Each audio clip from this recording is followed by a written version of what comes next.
Hola, buenas noches de nuevo. Estamos en Mystic International TV a las 10 horas España, 18 Argentina y Chile, 3 horas en México.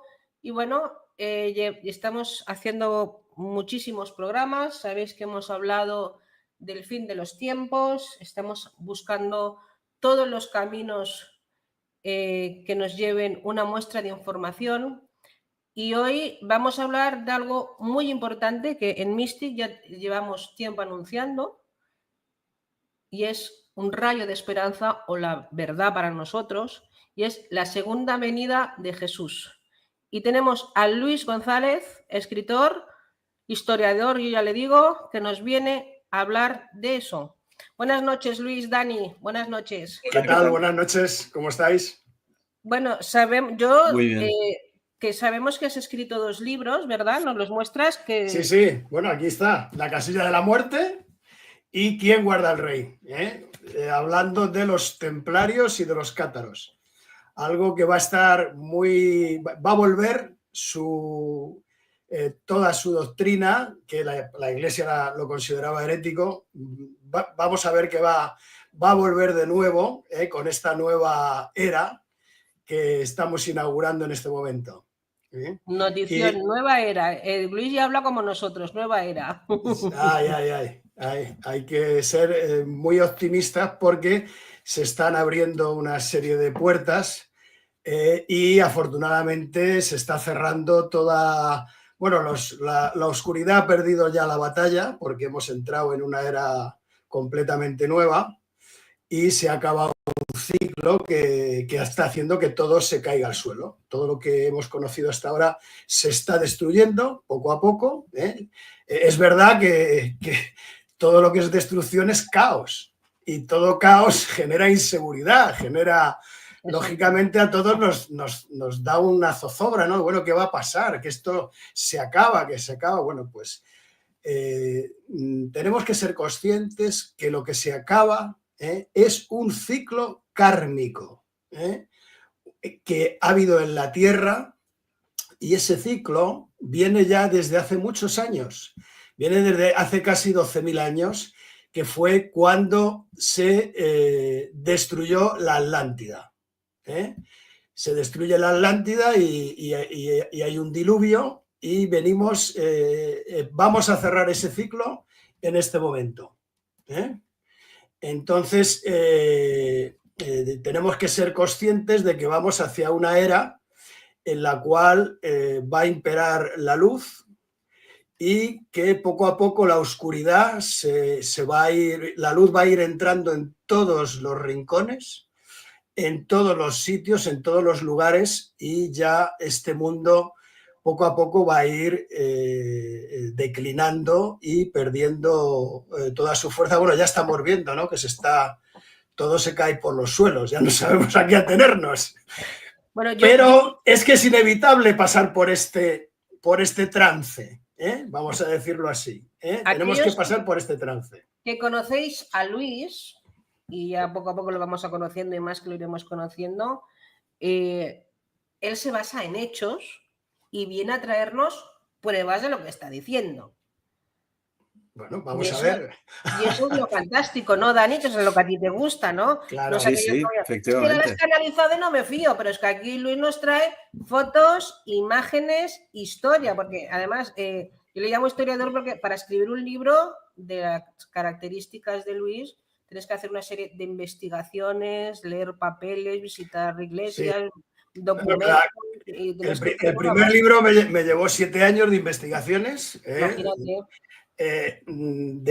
Y no solamente de la parte histórica, sino de toda la simbología que hay en los templos que hay en el Camino de Santiago, que están todos hablando de la segunda venida de Cristo, y que es de lo que hablan mis libros, ¿no? Y eso lo conocían muy bien los templarios, los cátaros también, por eso la Iglesia los eliminó, ¿no?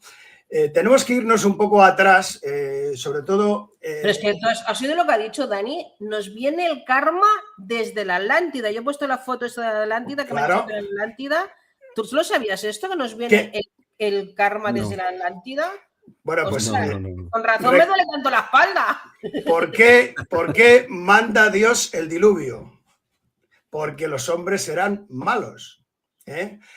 Si vais al Génesis, al 7, Génesis 7, ahí te dice que entonces incluso había gigantes en la tierra, los vemos en Egipto, que dicen, no, esto es un dios, bueno, es un dios, pero es más grande que los demás, luego era un gigante, luego coincide con lo que decía la Biblia, ¿no? Que en aquella época había gigantes y se apareaban o se acostaban con las hijas de los hombres, sí, y tenían hijos. Esto lo voy a decir. En el libro de Enoch también viene. Que he estudiado yo para hacer un programa, habla evidentemente de estos...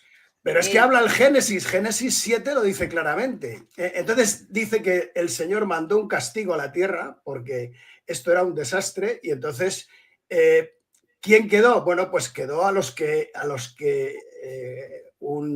Dios avisó, pues a Noé, a tal, lo que cuenta un poco esa parte del Génesis, ¿no? De aquella enorme destrucción se salvó muy poca gente. Pero quería irme más a Cristo cuando están con sus discípulos un poco antes de la última cena, le hacen una pregunta y le dicen, Señor, ¿cuándo vamos a celebrar la Pascua contigo? Que, en fin, que era la última cena, o sea, cenar, ellos no sabían que era la última, iban a cenar y a celebrar la Pascua con el maestro.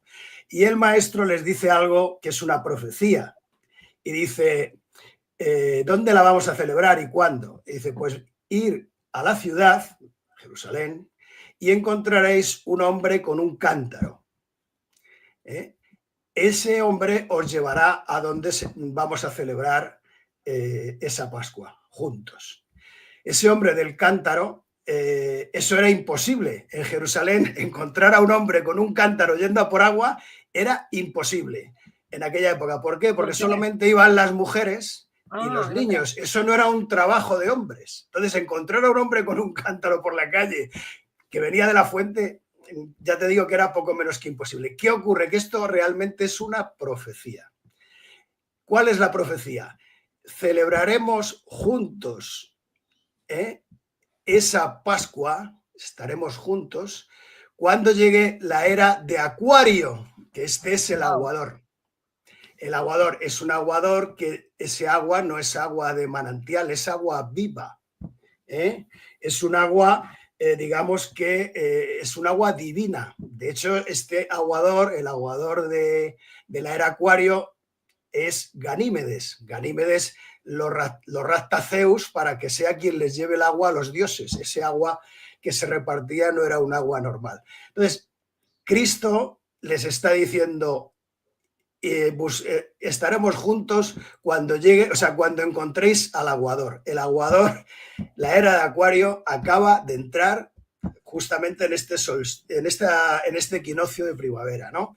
Aunque los efectos se irán notando poco a poco, ¿no? Bueno, ya de hecho ya estamos viendo que toda la era de Piscis está cayendo al suelo. ¿Pero qué significa estaremos juntos y celebraremos la Pascua?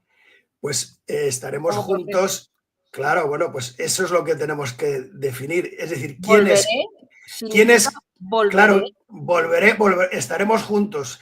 ¿Por qué? ¿Qué pasaba? Bueno, pues lo que ocurría, y lo dice él, cuando acaba la cena, cantan unos himnos y él dice que se va a retirar al Monte de los Olivos a orar porque lo van a prender, ¿no? Y entonces dice una frase, también que es otra profecía, que dice, mis discípulos me abandonaréis. O sea, abandonaréis mis enseñanzas. Y está dando otra profecía, que es que la Iglesia no va a dar todas las enseñanzas de Cristo, va a dar las morales, que nos tenemos que amar los unos a los otros, pero las capacidades internas que tiene el ser humano, no vamos a decir que las han silenciado y por supuesto que no las cuentan. Cuentan que hay que ser muy buenos, que hay que ser no sé qué. Bueno, ya sí, oiga, pero ¿por qué no cuenta usted quién es Cristo? Cristo es una capacidad del ser humano que la tiene en su interior. Todos podemos ser como Cristo. Entonces, eso es lo que, esas enseñanzas, vamos a decir, de tipo místico, que él nos enseñó, Esas la Iglesia no las ha, al contrario, lo que ha hecho de Cristo es un Dios. Ha hecho que era igual que Dios. Lo que ha hecho es Claro, alejarnos de él. No claro, exactamente. Nos ha intentado alejar de él diciendo que Cristo era de la misma naturaleza que el Padre. Os acordaréis del credo que está vigente. O sea, vamos a decir, el credo nadie lo ha quitado, el credo sigue vigente y dice que tiene la misma naturaleza que el Padre. Gracias a Dios, San Pablo en sus cartas nos dice, en algunas cartas, sois dioses, Cristo vive en vuestro interior, en fin, hay una serie de cosas que, pero que no son las que la Iglesia potencia otras cosas, y cuando debería de potenciar todas estas para empoderar al ser humano. Entonces, ha llegado ese momento, y se acaba ese ciclo kármico en el cual nos han estado ocultando nuestra verdadera naturaleza. Somos dioses. Es una faceta nueva esto de que Jesús, perdona, tú que te he cortado yo, de que Jesús sea profeta, Yo no sé si fue, y perdonarme una cosa, no sé si fue una profecía o una amenaza para los del mal. Es que a que la Iglesia no cuenta eso, cuenta lo que le contestan a Cristo. Exacto, ¿quién claro. Le contesta a Cristo? Decir, ¿cómo no vamos a seguir tus enseñanzas? Le dice Pedro, Señor, yo soy capaz de perder la vida, yo soy capaz de hacer por ti lo que sea. Y le dice, Pedro, antes que cante el gallo, me habrás negado 3 veces. 3 veces. Eso es lo que se potencia, pero no cuentan lo que dice antes. No vais, me vais a abandonar. Porque cuando el pastor desaparece o el pastor está herido, las ovejas se descarrían. Eso es lo que les dice. Entonces, inmediatamente salta Pedro. No, por Dios, Señor, ¿cómo te vamos a abandonar? Nosotros daremos por ti la vida. Y entonces le dice, antes de que cante el gallo, me habrás negado 3 veces. Pero la profecía real es que la Iglesia no va va a silenciar una parte de las enseñanzas y va a amplificar otras porque le interesan, pero no dice el mensaje completo. Una pregunta, ¿y esas enseñanzas quedarán en los templarios? Claro, y en los cátaros, es decir, claro, y en María Magdalena. Y en María Magdalena, efectivamente. Pero lo que es la Iglesia oficial, lo que son sus discípulos, lo que conocemos por Iglesia oficial, todo eso lo ha ido silenciando. No es que está por ahí escrito en los evangelios, pero no nos lo cuentan, no nos lo quieren contar, en una palabra. Y con eso, pero si os parece, vamos a iniciar, es decir, ¿de dónde venimos, de dónde viene este ciclo kármico? Como sabéis, Dios castigó a la tierra porque los hombres eran muy malos y mandó el diluvio y se cayó la Atlántida y tal. Entonces, si os parece, vamos a hacer un pequeño viaje a Egipto para encontrar algunos datos. Es el que coordina las fotos. Vamos para allá, Dani. Algunos datos para irnos coordinando de dónde venimos. Estamos en la era Acuario, entrando en la era Acuario. Primero viene la Atlántida. Esto sucedió hace muchísimos años, hace cerca de 12.000 años. Y hemos entrado en la era Acuario, que está empezando a notarse sus efectos, ¿no? Que es la era de la consciencia crística, es decir, que vamos a ser conscientes de que nosotros somos Cristos y que tenemos a Cristo en nuestro interior. Y vamos a ser conscientes de ello, que hasta ahora no lo éramos. Ni nadie nos lo había dicho. Bueno, sí, nos lo dijo Cristo, pero la Iglesia no, lo silencia. Cuenta otras cosas, a pesar de que Él nos dijo, haréis las cosas que yo he hecho e incluso superiores. ¿Por qué? Porque lleváis a Cristo en vuestro interior. Lo que pasa es que hay que sacarlo, hay que buscarlo, hay que encontrarlo. Pero lo tenemos. Somos templos, como decía San Pablo. Entonces, vamos a, si os parece, a lo que fue la Atlántida, qué pasó. Y esto lo empezamos a averiguar a través de la campaña que realiza Napoleón en África. Napoleón hace una campaña por África y llega a Egipto, y como sabéis, hay un día que él duerme incluso dentro de la Gran Pirámide. De aquella pasa prácticamente 7 horas por la noche. Dicen que se llegó a meter en el sarcófago de la Cámara del Rey. Entonces la pirámide estaba llena de ratas, de escorpiones, de murciélagos, o sea, no está como hoy que estaba limpia, imagínate. Había que echarle narices para meterse allí. Bueno, lo cierto es que Napoleón salió de allí y dicen que salía, vamos, completamente demudado. Estaba el hombre cariacontecido y le preguntaron, ¿qué pasa, emperador? Dice, si os lo cuento, no os lo vais a creer. Y así nos hemos quedado, sin saber qué pasó allí. ¿Ah, no lo contó? No lo contó. Pero debió pasar algo muy gordo porque era un tío muy, muy valiente, era un tío muy tal. Y bueno, pues algo le pasó. Unos dicen que sí vio a Dios, otros dicen, no sabemos realmente porque él nunca se lo contó a nadie que luego lo contara, ¿no? Pero en aquella campaña, uno de sus generales, el general de Saix, en 1799, iba persiguiendo unos mamelucos por la zona norte de Luxor. ¿Qué son mamelucos? Bueno, eran los de allí, los vale, soldados, vale. sí, estaban peleando guerreando con los africanos. Entonces, era un ejército de mamelucos, se llaman así, y estaba el ejército francés ya muy cansado, muy agotado, y dijeron, bueno, vamos a descansar aquí en esta llanura y tal, en el desierto, porque ya sabes que Egipto es todo un desierto, salvo el Nilo, ¿no? Y entonces dejaron una caja de municiones en el suelo, y al dejarla en el suelo vieron que la arena, o sea, que había como un agujero y la arena se iba filtrando hacia abajo. Anda, ¿qué pasa aquí? ¿Qué pasa aquí? Y salió un agujero, un pequeño agujero. Entra al final, pues aquí hay algo. ¿Qué hay? Pues este templo que estaba tapado por las arenas del desierto, que es el templo de Dendera. Es un templo muy poco conocido porque no está dentro de lo que son las rutas típicas turísticas de cuando vas a Egipto, ¿no? Está un poco a las afueras, está ya te digo, a 60 kilómetros de Luxor, hacia el norte. Y bueno, pues entran por ese agujero y descubren una cámara, que era una cámara que estaba funeraria, que estaba para Osiris, ¿no? Dedicada a Osiris.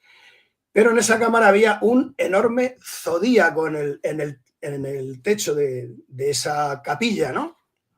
Y ese zodíaco, claro, les sorprendió tanto que Napoleón dijo, no, ese zodíaco le tenemos que traer, como sabes que incluso se llevaron algunas cosas, ¿no? Se llevaron muchas cosas allí a Francia, y se llevaron el zodíaco de Dendera, se lo llevaron entero y lo tuvieron que partir porque eran casi 3 metros. Cuando dices un zodiaco es como lo que entendemos ahora de los horóscopos y todo esto. Claro, pues era un zodíaco en redondo, por ahí estará que está en el Museo del Louvre.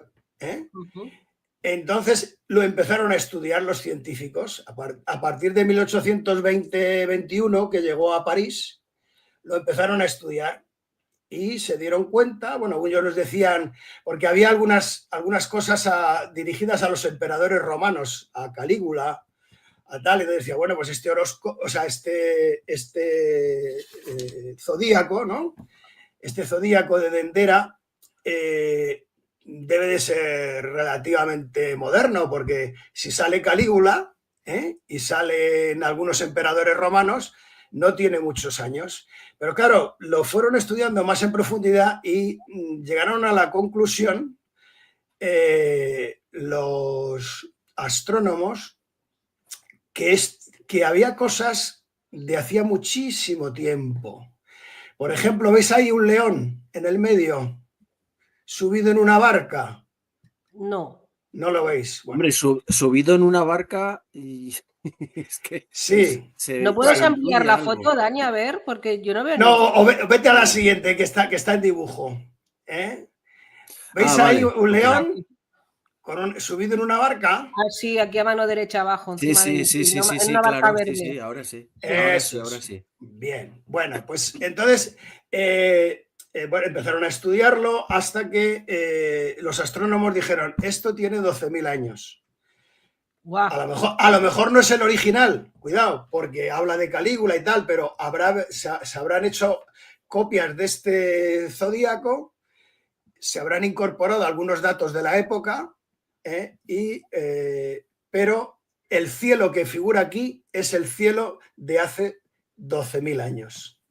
Entonces, bueno, hubo un científico que era Albert Schlossmann, que era un científico de la NASA, matemático francés, y que era uno de los científicos más importantes del programa Pioneer, que fueron a Júpiter y a Saturno. O sea, era un hombre que tenía unos conocimientos brutales. Entonces llegó a la conclusión... ¿Igual era el mismo que estudió la Sábana Santa o no? ¿El mismo? No, ¿Era otro? era otro, sí. Era otro. Entonces, este Albert Schlossmann se da cuenta de que aquí está la destrucción de la Atlántida y el diluvio universal. Por eso está el león subido en una barca. Anda.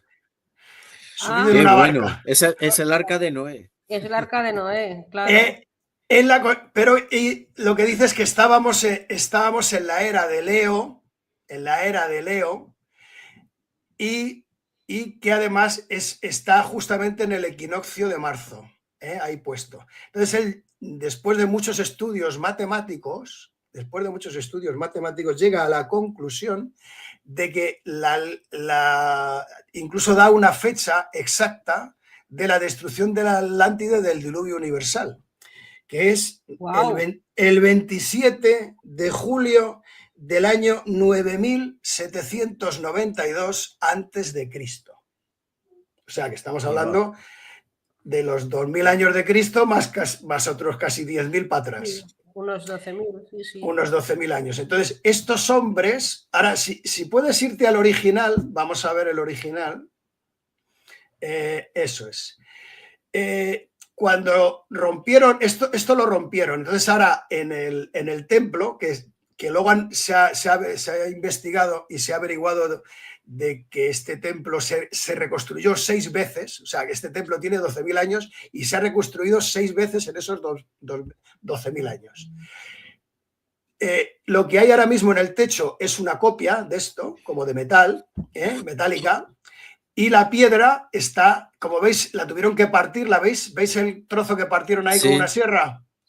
Sí.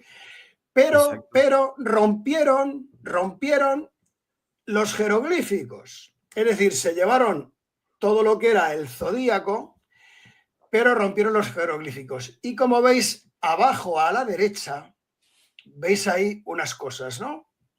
Como un zigzag. Bueno, cada línea que está en zigzag significaba agua. Es un jeroglífico egipcio. Ese agua, cuando pone una línea, es el Nilo. Si pone 3, es el Nilo crecido. Si pone 5, pues es un diluvio. Claro. Y aquí hay 8 líneas. 8 líneas.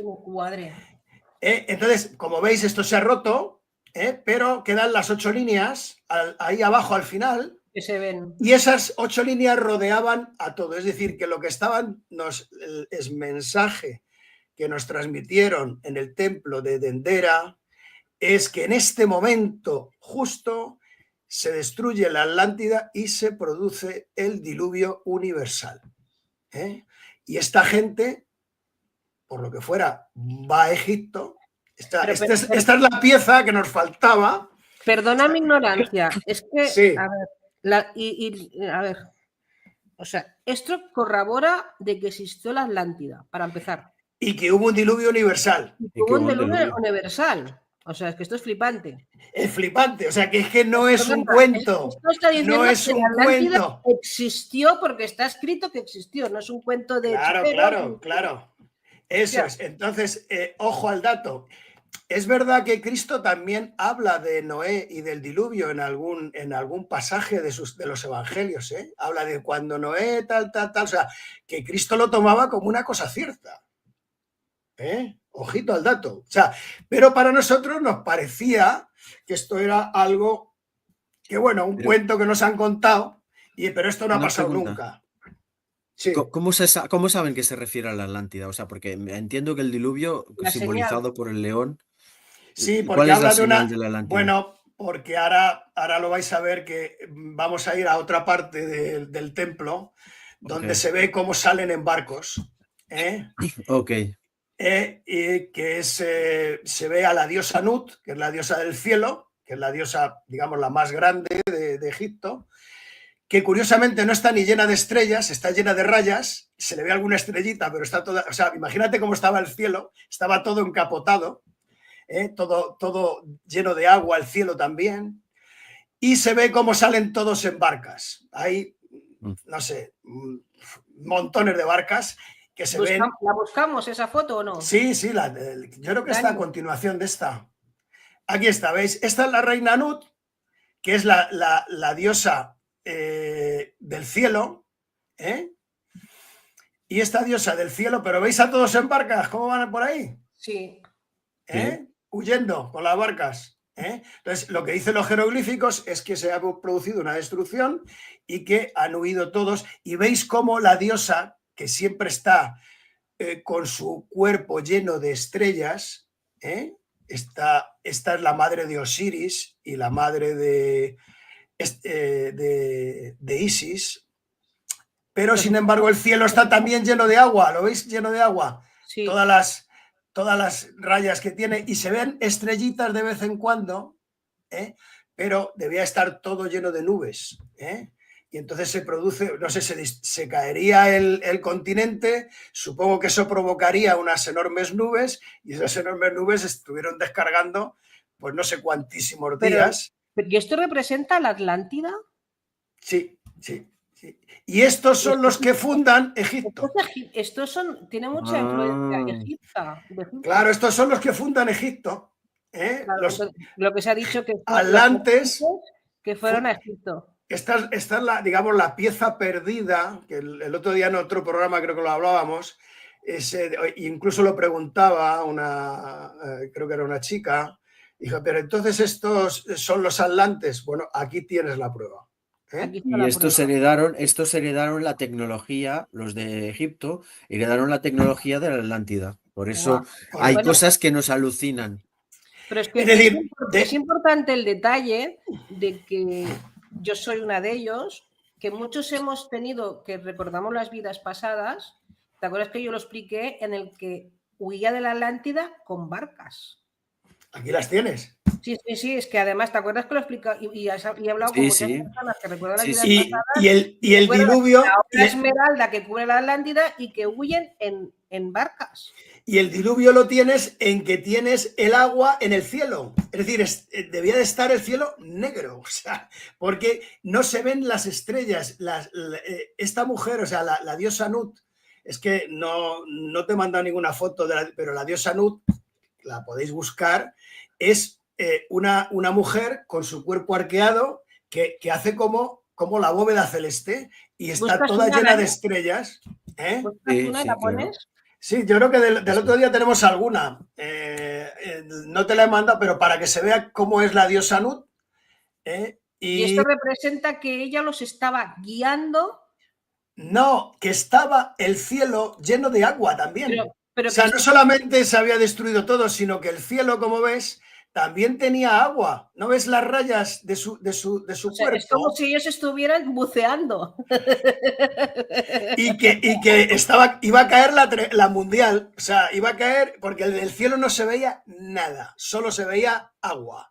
O sea, nubes. En una palabra, es lo que te está diciendo este jeroglífico. Porque estas líneas quebradas siempre nos hablan de agua. Y claro, ves, mira todas las líneas quebradas que hay. Pero bueno, yo voy a hacer un poco de Dani. Después, en un diluvio, con barquitas de estas, ¿cómo se salvan?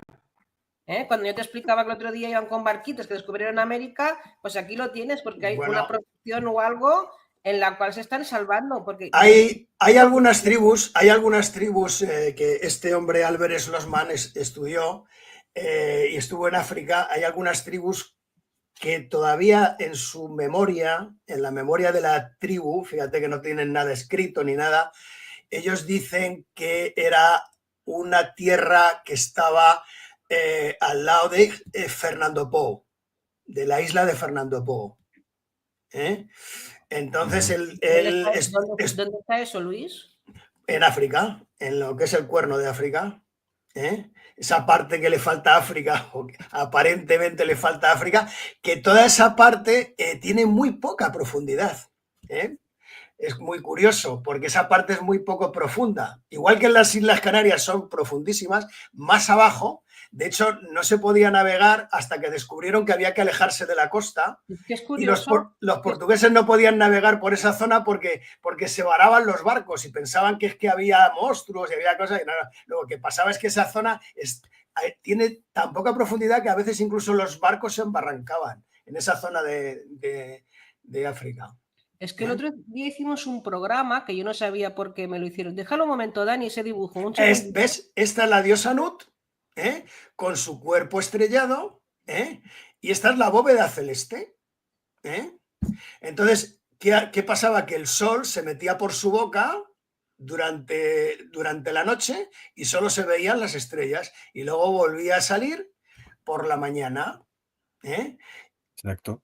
Es la diosa más importante de Egipto, salvando a los superdioses. Exacto. Que esta es la hija de Hatun, y Heb, que era el dios de la tierra, y esta Nut, que era la diosa del cielo, que son los protagonistas del juego de la Oca. O sea, esto es el juego de la Oca, que es una espiral, es la galaxia, y Heb, que es una oca, es el que va andando por las casillas, es su hermano y su marido, las dos cosas. Son dioses los dos. Entonces, bueno, como veis... Si me permitís un momentito, por favor, si nos molesta, que quisiera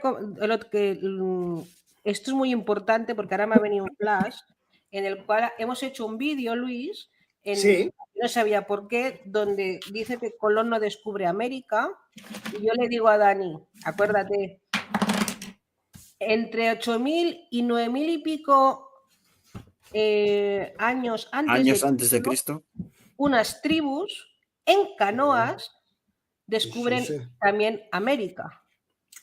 Bueno, vamos a ver. Entonces, Colón descubre América. Me vengo a referir que, porque no también serían una parte de estos atlantes. Es posible, no lo sé. Lo estoy relacionando yo ahora, ¿por qué no? Porque dice Dani, ¿y cómo se van a hacer tantos kilómetros en una canoa? Y ahora me ha venido. Es muy curioso porque Colón descubre América. Ese continente no se sabía que existía. Se pensaba que eran las costas de Japón, ¿no? Zipango se llamaba entonces. Y claro, había tanta distancia hasta Zipango que nadie podía ir porque morirían de sed en el camino. No tenían suficiente agua para llegar hasta Zipango. Pero Colón, estando en ¿cómo se llama? En Portugal, porque estaba casado con una portuguesa, estando en la isla esta, ¿cómo se llama? Joder, ahora no me acuerdo. Una isla portuguesa. Azores, Madeira. Sí, Madeira. Estando en Madeira, que él estuvo viviendo en Madeira, es un náufrago que encuentra en la orilla de la playa y que se lo lleva a casa, el que le cuenta, hay unas islas, que entonces eran las islas del Caribe, las Azores, hay unas islas a una distancia tal que puedes allí, digamos, repostar, ¿no? Lo que llamaríamos hoy día. Puedes llegar hasta allí, volver a cargar agua, víveres, tal, y seguir hasta Zipango. porque nadie sabía que detrás de esas islas, las islas del Caribe, había un continente. Eso lo descubre luego Hernán Cortés, cuando se mete en México, en Veracruz. Pero hasta entonces no sabíamos que había un continente ahí. Entonces, pero sí el náufrago se lo cuenta a Colón. Pero Colón no cuenta esa película, cuenta otra. Cuenta como que los mapas, no sé qué. No, vamos a ver, usted... O sea, tiene que decir que había mucha gente que ya iba a las Azores. Sí, sí. Es que y los vikingos iban desde Groenlandia. Sí, o sea, sí. Claro. Lo que ocurre que hasta cierto punto Colón es el primero que lo descubre y lo cuenta. Claro, lo cuenta porque llevaba parte en el negocio. Claro. Que ya se procuró de firmarlo, ¿no? Pero bueno, si queréis un día podemos dedicarle, porque es un tema muy interesante y además, ¿por qué se descubre? Porque se descubre por las especias, no por otra cosa. Porque no, se corta la ruta de las especias y, bueno, pues se ven obligados a buscar una ruta alternativa. Sí. Porque se había roto la ruta de las especias, lo habían roto los otomanos. Y entonces, pues los portugueses intentan darle la vuelta a África para llegar a Calcuta y Colón se le ocurre, porque se encuentra con este náufrago, decir, no, yo creo que llego a las Azores, o sea, y desde allí vuelvo a repostar y a cargarme de víveres y llego hasta Zipango, que es donde estaban las especias que valían un dineral, valían más que el oro. El clavo, por ejemplo, o la canela valía más que el oro y aquí no teníamos esas cosas porque no había frigoríficos y todo había que salarlo y luego desalarlo y no sabía nada. O sea, la carne no sabía absolutamente, como no tuvieras especias, comías estropajo. Entonces, pues, lo que no sabía Colón es que la distancia entre Japón y las costas de América son 17.000 kilómetros, lo cual es y no hay nada en medio. Bueno, está la Polinesia. La Polinesia hasta Chile hay 7.000 kilómetros. Claro, bueno, eso ya lo descubrió Eratóstenes cuando descubre que la Tierra es redonda, precisamente en Egipto, en Memphis, descubre que la Tierra es redonda por las sombras de un sitio y de otro, y ya él se equivoca en 500 kilómetros, nada más, digamos, de la circunferencia. O sea, ojo, triangulando.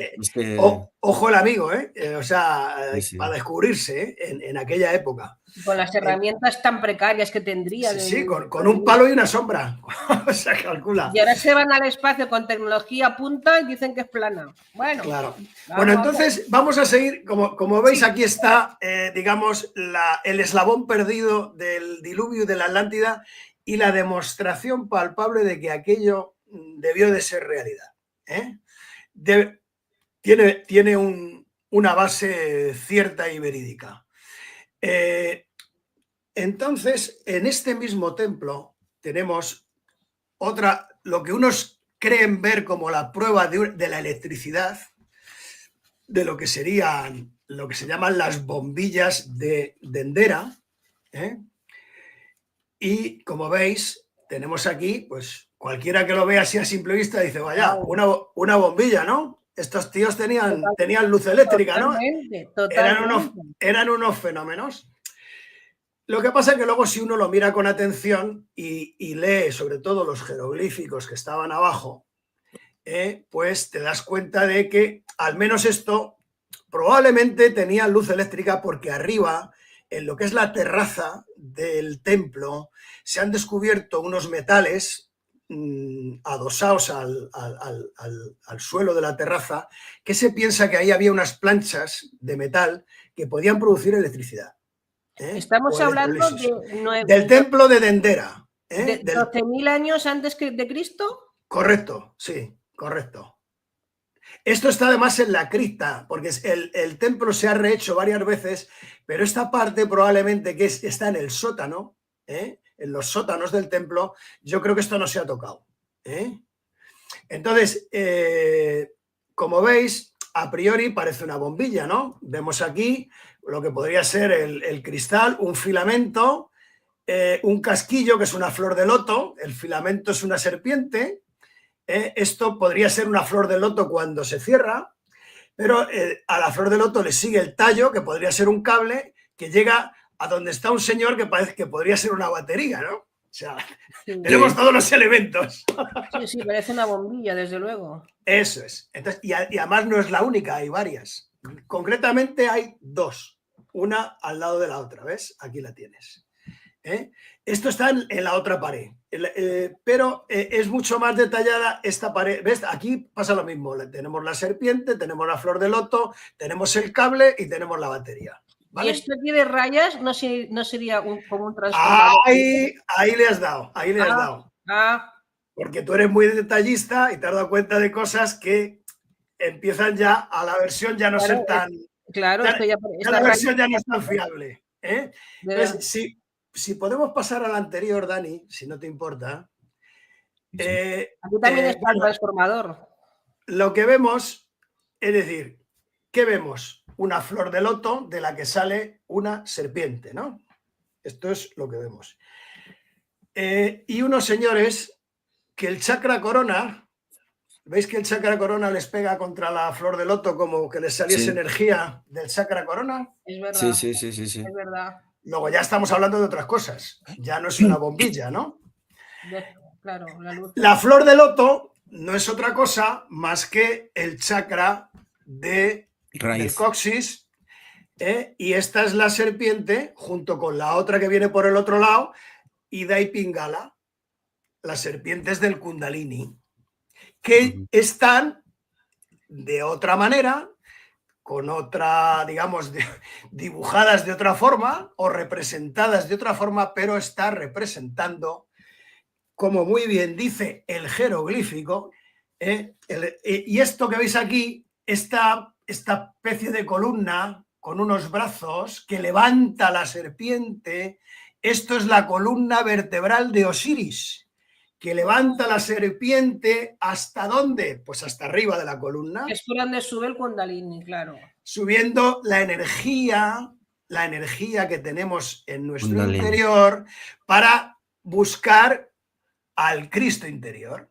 Porque esto es nada menos que el nacimiento de el dios Or-Sema-Tawi, que no es otra cosa que Horus. Or-Sema-Tawi significa en egipcio Horus, unificador de las dos tierras. Es decir, están haciendo Horus, que es el ojo, el tercer ojo. Pero bueno, también esto, aquí está diciendo que llegar a la luz es la conexión del chakra corona y la apertura del Kundalini de los chakras, o sea. Así es. Y Horus, unificador de las dos tierras, ¿qué está unificando Horus? Las dos tierras, el Alto y el Bajo Egipto, el yo superior y las bajas pasiones. Con el terrenal.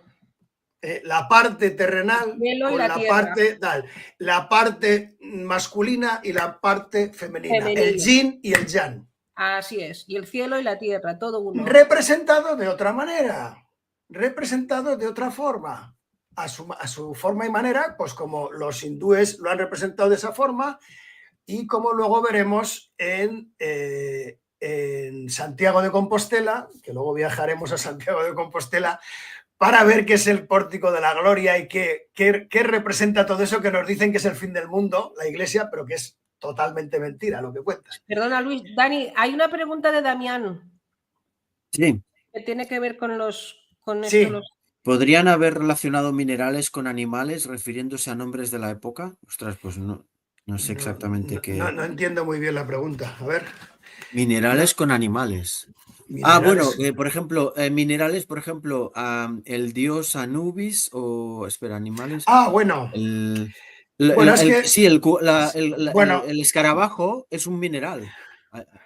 Sí, bueno, lo que pasa es que yo realmente tenemos que pensar que todo lo que hay en los templos, aunque tengan representaciones, digamos, del mundo, de la vida real, pero nunca están representando a la vida real, o sea, siempre están dando mensajes de alguna manera simbólicos referidos a la parte espiritual.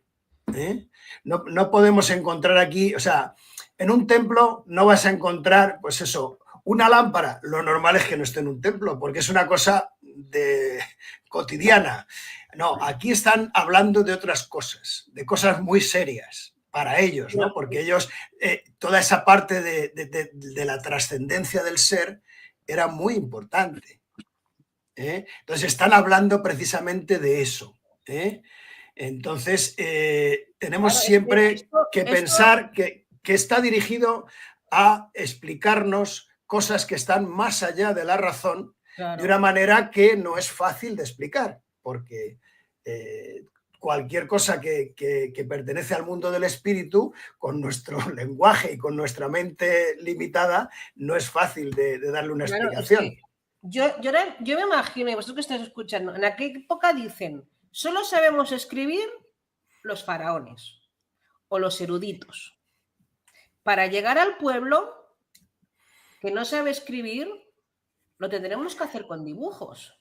Correcto, eso es lo que hacían en el Camino de Santiago. Claro, porque no sé, poner el 98% símbolos, claro, para que entendieran. Le dicen, bueno, claro, ¿cómo le explico a la gente que es llegar a la luz? Claro, aquí tienes, claro, son las dos serpientes, Ida y Pingala, la columna de Osiris, que las levanta hacia arriba y que viene a ser, pues eso, el levantar las dos serpientes para la apertura del tercer ojo, el Horus sobre la columna, sobre la espina dorsal. En aquella época, igual que ocurre ahora y ahora menos, solo podían llevar a estos estados de consciencia o de trabajo de chakras la gente que tenía dinero porque tenía tiempo, porque nosotros tenían que estar trabajando para comer. Bueno, ¿te refieres en Egipto? ¿Te refieres en Egipto? En todas las épocas. En todas las épocas, ¿no? Ten en cuenta que la vida que hemos vivido en Europa, todo esto no se quería dar a conocer. ¿Pero por qué? Pues porque la Iglesia no quería. Es decir, los cátaros sí creían en esto, los templarios también, y mira cómo terminaron. Es decir, todo lo que hablaba de esto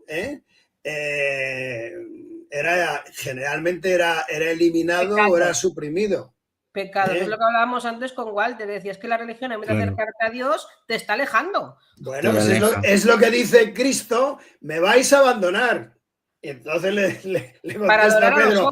Para adorar a los hombres. Le contesta a Pedro, por Dios, Señor, pero que yo que no sé qué, si me vas a negar 3 veces en cuanto salgamos de la puerta. Decir, vas a adorar mi cuerpo y no la esencia que traigo. Eso. Y no vais a contar todas las capacidades que tenéis, que yo os estoy diciendo que las tenéis, pero eso no se lo vais a contar a la gente porque no interesa. Pues no interesa que la gente esté capacitada. Lo que interesa es que seas un pobrecillo que dependes de mí y tal, ¿no? Entonces, eso es lo que se ha vendido durante toda esta época del karma, que afortunadamente está cayendo a cachos y se está yendo todo en fin, al suelo. Se está yendo todo al suelo y se está abriendo, como hemos dicho, esas puertas de luz, en fin, todo lo que hemos hablado al principio, ¿no? O sea, aunque veamos aquí egiptos y gente de Egipto, estamos viendo Atlantes. Bueno, efectivamente, o sea, Atlántida en otra tierra. Esto era la herencia, o sea, los conocimientos que esta gente trajo a Egipto. Claro, estamos viendo los Atlantes. Eso, este templo luego fue reconstruido 6 veces, pero ya te digo, yo creo que probablemente esta parte, que es la cripta, yo creo que esta parte no, o sea, te diría que yo creo que está original. Habrán reconstruido a lo mejor cosas que se han roto por arriba, pero esto está abajo. Y una curiosidad, ¿y aquí tantos patitos que hay abajo qué significarán? Bueno, todo eso es... No, los patos tienen... O sea, todo esto son jeroglíficos. Eso te puedo contar lo que dicen todos los jeroglíficos.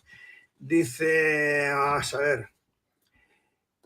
Dicho por Arsontus, que es el Jorge Matawi, que es Horus, unificador de las tierras, que es el gran dios que reside en Dendera, el que se eleva desde el loto como un va viviente, que es la serpiente. Se eleva desde el loto como un va viviente. Y dice, las creaciones de su Ka, o sea, de la energía que lleva, elevan su perfección. Es decir, que es el hombre, al elevar esto, llega a ser a la perfección. El pilar 10 sostiene su cuerpo. Este es el pilar 10, el de Osiris, ese pilar que tiene los bracitos así. Sostiene su cuerpo. La columna. Claro, la columna vertebral de Osiris. Claro, esa es la columna vertebral de Osiris. Y la primordial, ¿os acordáis de lo que era la primordial? Que realmente era la pirámide que nacía del agua, la base primordial, se encuentra bajo su imagen y los cortesanos le presentan sus respetos, que son estos que están aquí, digamos, como arrodillados ante lo que es Cristo, ese Cristo interior, haciéndole la reverencia al propio Cristo que tiene uno, en definitiva que somos templos, como decía San Pablo. Somos templos y Cristo vive en nuestro interior. Entonces, si queréis pasamos a lo que es el pilar de Osiris, que un poco por ver con mayor detalle lo que es este pilar, que está un poco más adelante. Bueno, aquí está el ojo de Horus con un pilar que no es el de Osiris exactamente, pero que viene a decir lo mismo. Qué bonito. Pero estas son las serpientes y de Pingala, que representada por los hindúes, con los 7 chakras, hasta el chakra corona, desde abajo, como van las 2 serpientes que tenemos aquí en las bombillas. Y esto es el pórtico de la gloria, que nos lo han vendido como que era el fin del mundo y no sé qué, ¿no? Eso nos decían, ¿no? Bueno, entonces, el Papa va y abre la puerta y da 4 golpes, ¿no? Tengo entendido. Sí, bueno, no es en esta puerta, es en otra que se abre, que está en la otra plaza. Esto ahora mismo está cerrado. Lo que pasa es que te manda una foto de otros años, porque ahora el pórtico de la gloria no se puede entrar directamente a la catedral. Pero, si os dais cuenta... ¿Qué es el pórtico de la gloria? De la catedral de Santiago. De momento tenemos una columna, ¿no? Ah, la del medio. Tenemos una columna del medio, ¿no? Sí. Casualidades de la vida. Empezamos ya por la columna, ¿no? Arriba de la columna está Santiago, que nos recibe y nos dice, me envió el Señor, con ese cartelito que tiene en su mano derecha y con un bastón de peregrino que tiene la forma del ataúd de los templarios. Wow. Así nos recibe. Con arriba, si os dais cuenta, en su corona tiene 9 gemas, que son los trabajos que él ha hecho para,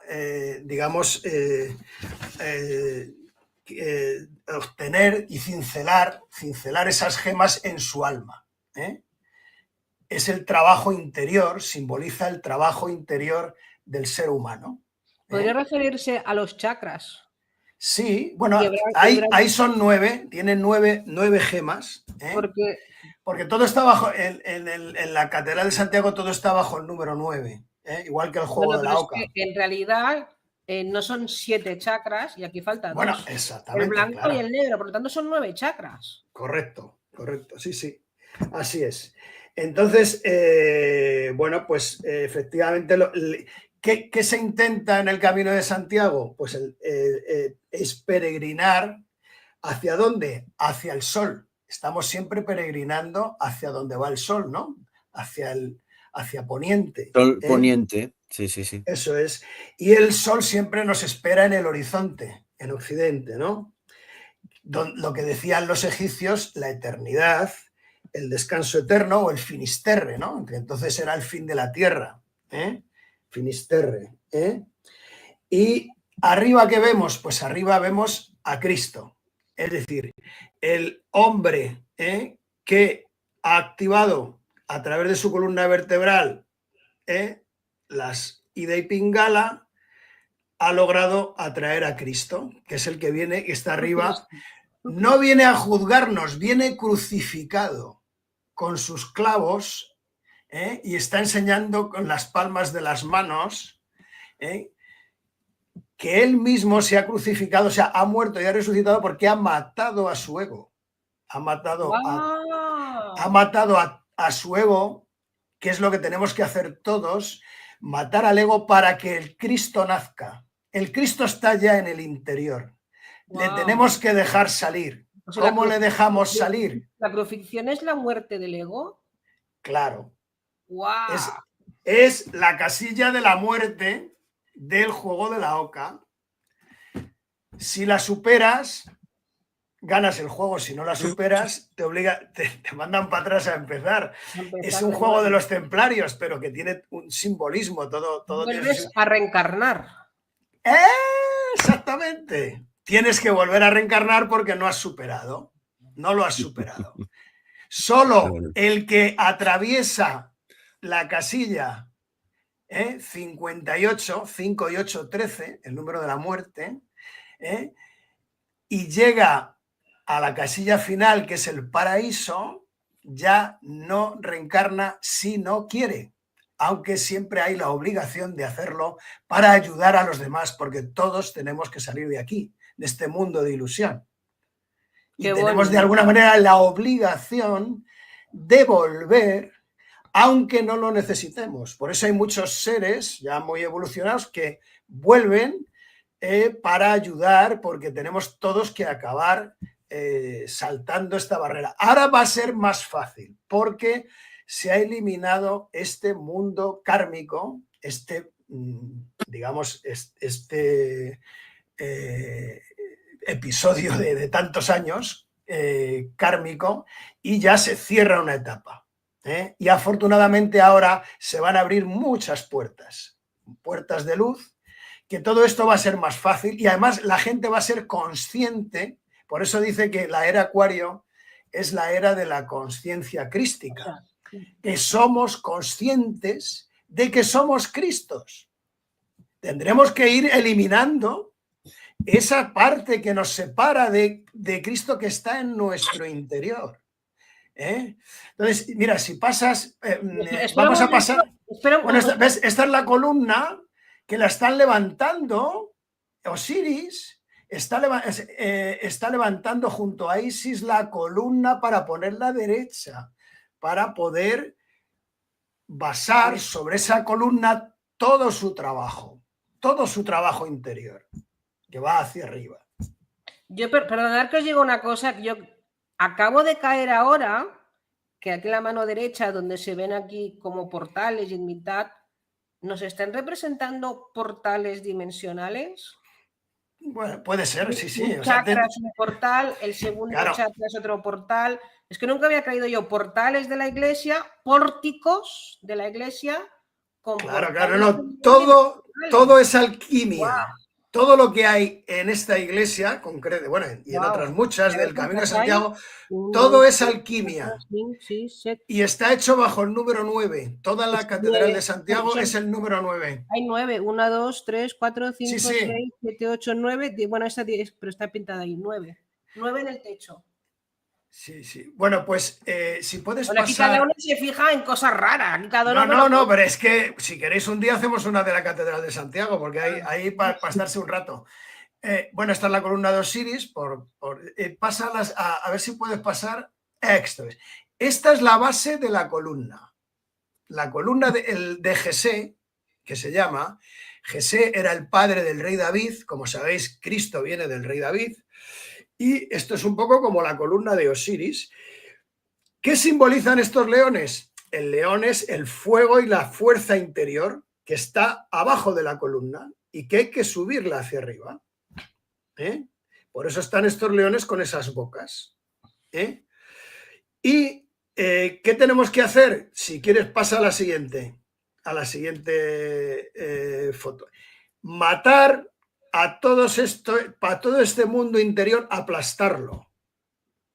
Que este es el Bajo Egipto, el unificador de las dos tierras, el Horus, bueno, podemos llamarle de mil maneras el Cristo. Para que nazca Cristo tenemos que matar o aplastar a todos los demonios interiores. Para que ese Cristo que vive dentro de nosotros, por eso están ahí aplastados con las columnas abajo. Con las columnas. Y encima de ellos está el pórtico, ¿vale? seguimos. Si puedes pasar para ver. Bueno, estos son los 24 ancianos, que como veis, lo que simbolizan es, por un lado, la crucifixión. ¿Y por qué digo crucifixión? Porque todos tienen un instrumento de cuerda. ¿Qué es un instrumento de cuerda? Las cuerdas eran tripas de animales, de un cerdo, es decir, que era un ser vivo, que se clavaba con un clavijero sobre una madera, que era el instrumento. Y se tensaba esa cuerda hasta que diera la nota perfecta. Es decir, eso es la alquimia. A través de un proceso de crucifixión, de dolor, de alguna manera, acababas dando la nota perfecta, esa nota tan bonita, que hace un ser cuando ha superado esos egos, esos límites que tiene en su interior. Entonces, esto simboliza el trabajo interior y también la probeta que llevan en la mano. La probeta simboliza, es la alquimia. Ellos, a través de la crucifixión de su parte, digamos, inferior, han renacido y han hecho la alquimia. Han sacado de la nada, han sacado oro, ¿no? Con los alquimistas, ¿no? Han transformado su alma, a través de esos trabajos interiores, han logrado subir esas energías y entonces Cristo llega y reina porque has unificado las dos tierras y entonces Cristo va a reinar dentro del templo. El templo dentro de ti. Eres tú eres el templo.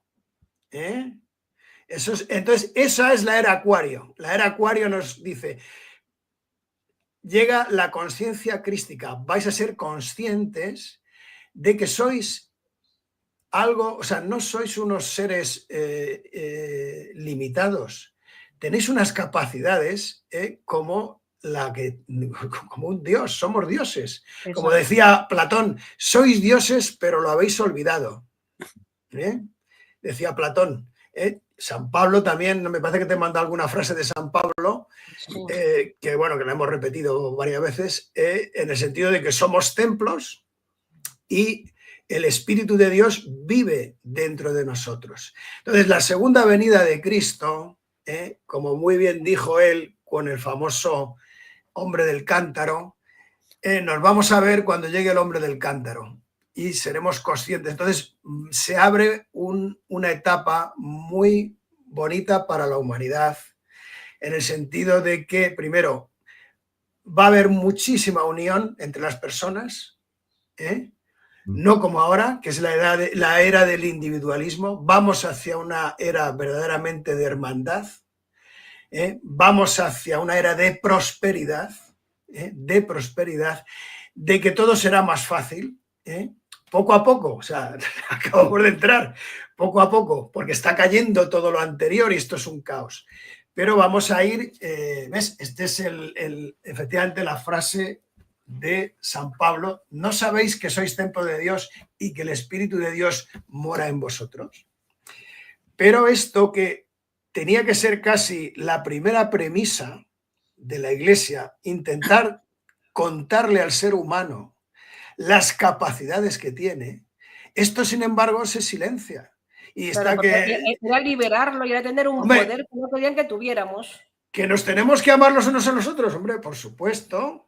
Y que toda la parte moral que nos ha dado Jesucristo, que no sé si llamarle Jesucristo, porque parece que solamente es Él el único Cristo, que tenemos todos a Cristo en nuestro interior, hay que sacarlo, hay que buscarlo, hay que quitarle toda esa maleza para que salga esa flor de loto hacia adelante, y quitar todos los rastrojos y todas las cosas. Pero es verdad que está dentro de nosotros y que podemos hacer cosas increíbles, ¿no? Luis, lo que yo no acabo de entender... Sí. ¿Qué relación tiene Horus con Jesús? Bueno, es que Horus es el Cristo. O sea, Jesús es un ser como nosotros, pero que ha logrado, que Cristo viva en su interior, y hacer, bueno, ser un Dios. Ha logrado ser Pues como muchos santos hacían milagros. Dice, ¿por qué hacía milagros Santa Teresa? Santa Teresa tiene muchos milagros y oye, tampoco, o sea, ¿y por qué los hacía? Hombre, pues porque ella, ¿qué había hecho? Ya lo cuenta muy bien en su famoso castillo interior. Dentro de mi interior hay muchas moradas y en el centro de todas ellas está la más principal, que es donde ocurren las cosas de mayor tal entre el ser humano y Dios. Es decir, ella hablaba con Dios en su interior y era capaz, bueno, pues fue capaz de resucitar incluso a su sobrino que había muerto, que se le cayó una piedra y le mató. Si no me he enterado, ¿de quién? Santa Teresa de Jesús, en Ávila. En Ávila, ella cuando estaba haciendo su primera fundación, a su sobrino le cae una piedra, porque la estaba haciendo en secreto y le había pedido a su hermana que le ayudara y tal. Entonces su hermana se viene y al niño un día pasa por donde estaban los obreros, le cae una piedra y lo mata. Hay un cuadro de ella cómo resucita al niño, pero bueno, como ese hizo otros muchos milagros, te quiero decir. Entonces, Isis también lo era, también habían encontrado el Cristo en sí. Claro, entonces hay gente, hace muchos años yo tenía un amigo que iba a la India y decía, oye, déjate de Cristo, que yo en Calcuta he visto a un señor hacer cosas extraordinarias, como si fuera Jesucristo. En Calcuta, un gurú de estos, ¿sabes? Tenían el don de la bilocación. Por ejemplo, correcto. Said Baba podía estar en la India y también podía estar en Nueva York comprando un reloj. El Padre Pío, que no hace tanto que se murió, y hay la última misa, incluso está en YouTube, la tenéis. El Padre Pío, ese tenía bilocaciones. Estaba el Padre Pío en un sitio y dice, pero si está en el mismo momento en otro sitio. O sea, hay personas que han logrado llegar a ser eso, pero lamentablemente no se le dice a la gente, dice, oye, que podéis, tenéis que ser conscientes de que tenéis mayores capacidades, punto.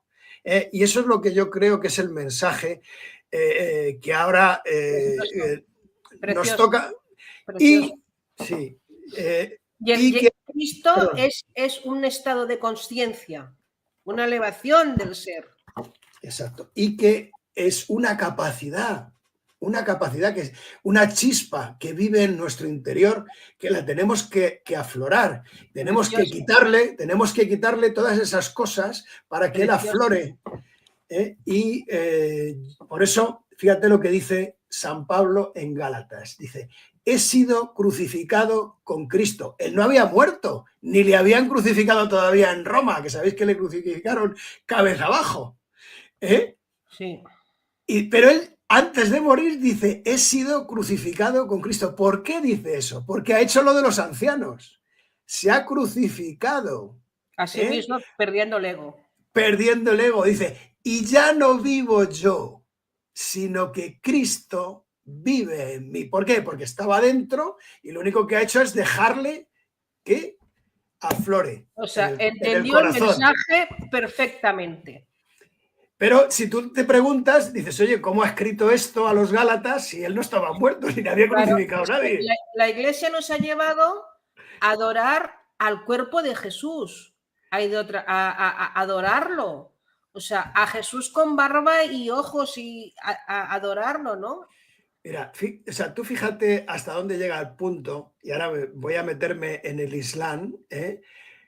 Mahoma, cuando recibe el mensaje del ángel, le dice, toma nota de todo lo que yo te diga, porque vino un profeta antes, que era Cristo, pero todo lo que dijo no lo está siguiendo. Entonces, quiero darte nuevamente el mensaje, porque están extraviados. Entonces, Mahoma en el año 600 y pico de nuestra era, toma nota de todo lo que le va contando el ángel para él ponerlo en el Corán y lo pone en los mismos versos que se lo va diciendo, pero el que vinieran a dar ese mensaje es porque el otro se había tergiversado. O sea, que eso la Iglesia no lo reconocerá en la vida, pero es que esto es así de cierto, ¿eh? Es así de triste, pero es así. ¿Te atreverías a decir esta época en la que entramos, que nosotros le llamamos la nueva era, en la de unión, cuántos años o ciclos durará esta época de Acuario? Bueno, 2000 años. O sea, esto, cada era dura 2000 años. Entonces, yo creo que vamos hacia, hombre, cada vez lo notaremos más. Estamos viviendo ahora un completo caos que, bueno, pues tendrá su duración porque está cayendo todo lo anterior y se tiene que reconstruir lo que va a ser lo nuevo, ¿no? Eso tardará también unos años, pero lo que sí es verdad es que cada vez la luz va a entrar más y la oscuridad va hacia atrás. Va hacia atrás. Los oscuros van de cool. Van de cool, sí. Y eso que es madrileño. Sí, pero bueno, es más fino en catalán. Pero es así. Lo dice un madrileño. Ay, bueno. ay. Sí, porque el madrileño queda más brusco. Queda más De verdad no entiendo por qué nos engañan tanto. ¿Cómo debe sentirse nuestro creador? Pues... Bueno, ya dijo que hasta que no viéramos al hombre con el jarro de agua, naranjas de la China. O sea que él mismo lo sabía. Que hasta esta era no se iba, la gente no iba a ser consciente de lo que él nos transmitió. Entonces, si tú ahora lees los evangelios con esta idea, con esta conciencia, vas a ver interpretaciones que antes no tenías. No sé si me explico. Es como si te pusieras unas gafas y dices, anda, ¿qué me está diciendo? No las entendías. Efectivamente, porque no te dejaban, o sea, no te daban las claves para poder entender esas parábolas. Exacto. Damián tiene una pregunta, Luis. Se habla mucho de un ciclo de 26 sí, años. Correcto. Bueno, los 26.000 años, bueno, ya sabes que hay dos ciclos, lo que llaman el ciclo largo de los mayas, que es otra cosa. Los 26.000 años son que dentro de la galaxia, que también es otra cosa buena, dentro de la galaxia hay un ciclo de 26.000 años. Es decir, cada sistema solar gira alrededor del Sol central de la galaxia. Y dentro de ese ciclo de 26.000 años que decían los mayas, hay noche, hay mañana, hay tarde, ¿sabes? Hay 5 ciclos de 5.000 y pico de años, 5.125 años. En el año 2012 amanecimos, es decir, amanece, o sea, hemos pasado a la mañana galáctica, es decir, estábamos muy alejados del Sol central, pero cada vez ahora ya vamos acercándonos al Sol central. ¿Qué ocurre? Que ese Sol tiene unos rayos muy poderosos para el espíritu.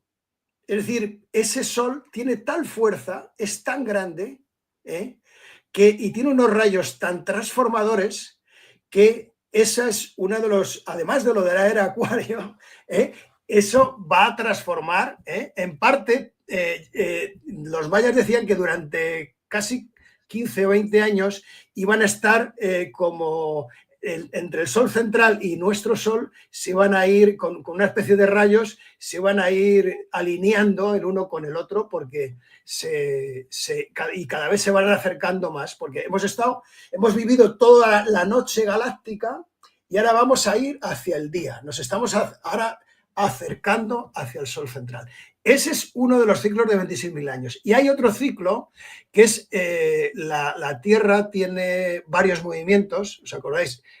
Rotación, traslación, pero tiene uno muy importante que es precesión. ¿Qué es la precesión? La precesión es que la Tierra, el eje de la Tierra se comporta como una especie de peonza.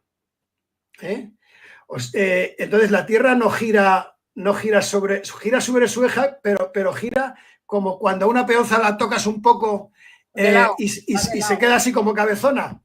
Entonces, como el Sol la atrae por un lado y la Luna por otro, entonces la parte de arriba, o sea, digamos que el eje de abajo sigue en el mismo sitio, como si fuera una peonza, pero el eje de arriba se va moviendo, o sea, se va desplazando.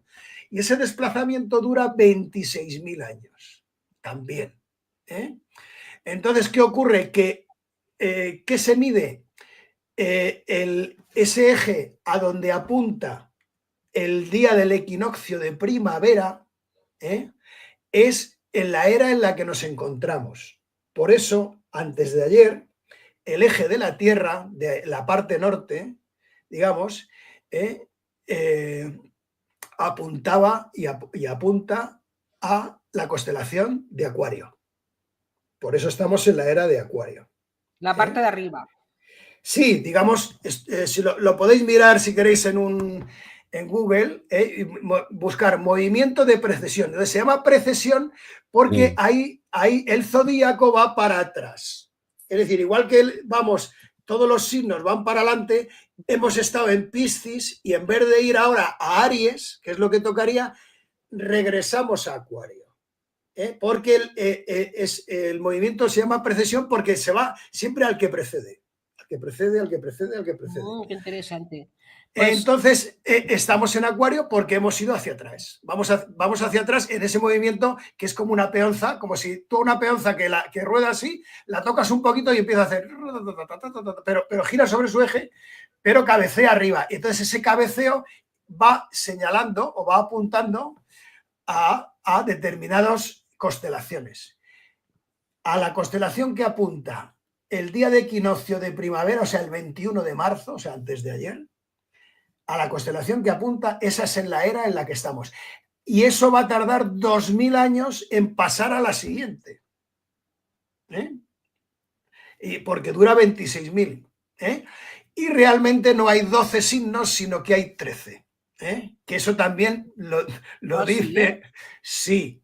¿Y cuál es el 13? Ofiuco. El número 13 es Ofiuco, que es el cazador de serpientes. Pero eso se descubrió en 1945, pero curiosamente está en el zodíaco de Dendera. Fíjate tú, lo que sabían los atlantes y los egipcios. ¿Y de dónde va a dónde va? Si está todo ocupado todo el año ya. No, porque se comprime, es decir, las eras antes eran de 2160 años por 12 y ahora son de 1980 y no sé qué. O sea, si metemos a esa constelación, exacto, ¿ves? Esto es la peonza, es decir, el eje de abajo se mantiene, pero lo de arriba, ¿ves cómo gira como una peonza? Sí, exacto. Entonces, a donde indica la parte de arriba, a la constelación que marca cuando se hace el equinoccio de primavera, que es el 21 de marzo, es en la era en la que nos encontramos. Y eso, todo ese círculo que hace, tarda 26.000 años en darlo. Sí, exacto. Ese movimiento de precesión son 26.000 años. Entonces, si lo divides entre las 13 constelaciones, tampoco son 26.000, son 25.800 no sé qué. Pero bueno, a los efectos tarda tanto que... Entonces, ahora en la era Acuario vamos a estar 2000 años.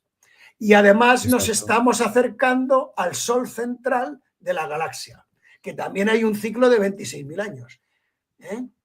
Ahora estamos 5.000 y pico de años en el amanecer. Estamos en la mañana. Bueno, luego lo que venga me da igual porque espero no estar aquí. Tú. Le puse el Acuario y no quiero saber lo que vendrá. Maravilloso, qué bonito, Luis. Es una pasada. Muchas gracias. Muchas gracias. A vosotros. Ha sido un placer, como siempre, estar con vosotros y con todos los oyentes. Es tremendo lo que dice Fátima, que tiene razón. Cómo nos ha engañado.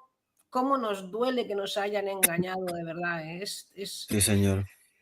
Bueno, pero hay que alegrarse, yo creo, porque ser conscientes de lo que somos, descubrir lo que somos, aunque nos lo han ocultado, siempre es una alegría interior, decir, anda, pues si yo soy así, o soy esto, y poder, ya que sabes que puedes, o sea, tienes una meta de trabajar para eso, o de, oye, ¿por qué? O sea, se nos ha negado que somos creadores, que con la mente podemos crear, que podemos manifestar, que podemos hacer manifestaciones y que además de ser creadores podemos llegar a ir manifestando a Cristo en nuestro interior con ese trabajo.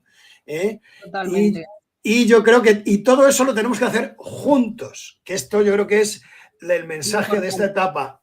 Tenemos que hacerlo juntos, que nadie se quede, porque todos los que estamos aquí, todos los que estamos encarnados, es porque teníamos que vivir esto. O sea, no hay nadie que esté aquí que no tenga que vivir esto. Ya te lo dije otro día por teléfono, somos unos privilegiados, claro, unos privilegiados. Y ser conscientes de ello, ¿no? Porque habremos vivido épocas que cuando miras películas de tanta pobreza, que la gente iba descalza, que no tenía para comer. Y nosotros estamos viviendo y aunque no nos demos cuenta, en un momento de abundancia, no solo económica, sino espiritual. Sí, es que es maravilloso. Exactamente. Y vamos la conexión con uno mismo es un amor increíble. Es increíble. Y vamos, esta etapa es una etapa de prosperidad. Preciosa, preciosa. Y de verdad, de conocer realmente lo que somos y de poderlo desarrollar, de poderlo trabajar y de ir a hacerlo juntos. Afortunadamente que la etapa del individualismo se va a caer. También, lógicamente, van a caer muchas instituciones. O sea, la Iglesia pues lo tiene muy difícil. Francamente, como no cambie mucho, lo tiene muy difícil porque la gente va a empezar a ser consciente de todo esto. Por supuesto. Entonces, además ellos son de la etapa de Piscis. O sea, si te das cuenta, hasta los obispos llevan las mitras, que son como peces.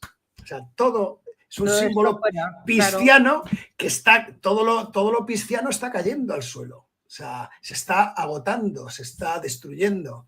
Entonces, o le dan un giro a esto de 180 grados, o lo tienen muy complicado sobrevivir en esta época. Porque además se han acabado los intermediarios. O sea, lo que llamamos los pontífices. Exacto. Pontífice de puente. Nadie nos va a hacer de puente para ir a ver a Cristo. Si lo tengo yo aquí. Sí. No me hagas de puente, que no te quiero. Quiero ser yo. Yo hablo directamente con él. Entonces, se han acabado los intermediarios. Bueno, pero ahora no nos pensemos que cuándo va a ser. Démonos un poco de tiempo, porque hemos estado mucho tiempo. No va a ser. O sea, pero vamos hacia eso. Es decir, y tenemos cuantos más gente sea consciente de esto, digamos, o se despierte, o llámalo como quieras, sea consciente de esto, más rápido entraremos.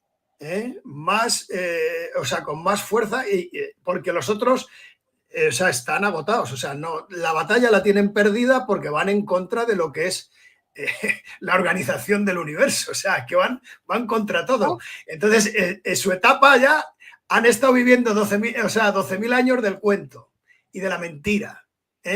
Y ahora eso se les ha acabado. Ahora ya se ha terminado el asunto. Entonces, bueno, durará lo que dure hasta que todo se caiga. Amigos, pues nada, a ver si damos el giro de 180 grados, o como dice la política iluminada esta socialista, de 360. Hay que dar un giro de 360. Para quedarte en el mismo sitio. Para quedarte en el mismo sitio. Así son los socialistas, digamos. Bueno, yo diría otra cosa. Lo que aquí en catalán se llama baldufas. E iremos como baldufas, como la tierra. Como baldufas, así van los políticos. Como las baldufas del movimiento de la tierra. Al son que más me calienta. Luis, un beso. Ay, Dios. Muchas gracias. Nada, encantado. Cuidaros. Un placer. Hasta pronto. Volveremos pronto. Ahora ya no sé cuándo nos veremos, porque luego viene Semana Santa, o sea, ya hablaremos cuando nos vemos. Bueno, hay que tenemos que hacer la segunda parte de la Semana Santa, pues cuando queráis. Exacto. Venga. Eso, ¿no? Sí. Amigos, nos vemos pronto. Cuidaros mucho y que tengáis una